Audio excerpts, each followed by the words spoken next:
Je m'appelle Camille Léonce et mon sujet de thèse est la caractérisation de la tolérance aux inhibiteurs de tyrosine kinase chez les patients atteints d'adénocarcinome pulmonaire. Comme beaucoup, parmi les souvenirs les plus marquants que je garde de mes années d'études, ce sont les cours en amphithéâtre. Alors non, évidemment je plaisante, ce sont les soirées étudiantes. Vous vous souvenez de votre première soirée alcoolisée ? Je pense que comme moi, vous avez dû remarquer que malgré la même dose d'alcool ingérée, nous ne réagissons pas tous de la même façon. En général, il y a 3 types de personnes. Celles qui vont être complètement désinhibées et qui vont courir partout en chantant. Je pense qu'on a tous quelqu'un en tête.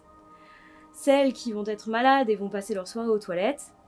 Et celles qui somnolent au milieu de la piste de danse. Ça, c'était clairement mon cas.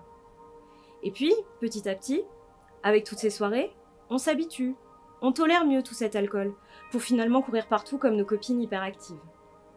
Alors je ne suis pas venue ici pour vous parler d'alcool, qui je le rappelle est à consommer avec modération, mais si on transpose ce raisonnement aux cellules qui composent une tumeur, et que l'on remplace l'alcool par le traitement, vous allez comprendre mon projet de thèse.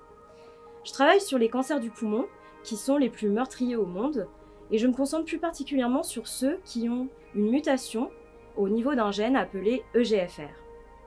Les patients qui présentent ce défaut sont soignés par des traitements très efficaces qu'on appelle thérapies ciblées. Ils vont spécifiquement éradiquer les cellules cancéreuses en reconnaissant la mutation et en laissant de côté les cellules saines du corps qui ne l'ont pas. Le problème majeur est qu'au bout de quelques mois, malgré l'efficacité initiale des thérapies ciblées, des cellules résistantes apparaissent et donc la tumeur regrossit. De la même façon qu'un groupe d'étudiants à sa première soirée, la tumeur est composée de plusieurs individus ou cellules qui vont réagir différemment face au traitement. Dans la majorité des cas, les cellules qui sont traitées par thérapie ciblée vont être sensibles et mourir après administration. Quelquefois, il peut y en avoir 2 ou 3 qui vont être d'emblée résistantes. Dans ce cas, on va opter pour un traitement beaucoup plus agressif. Les cellules qui m'intéressent dans mon projet, ce sont les somnolentes, c'est-à-dire celles qui vont persister, survivre malgré le traitement et qui vont être dans un état de veille.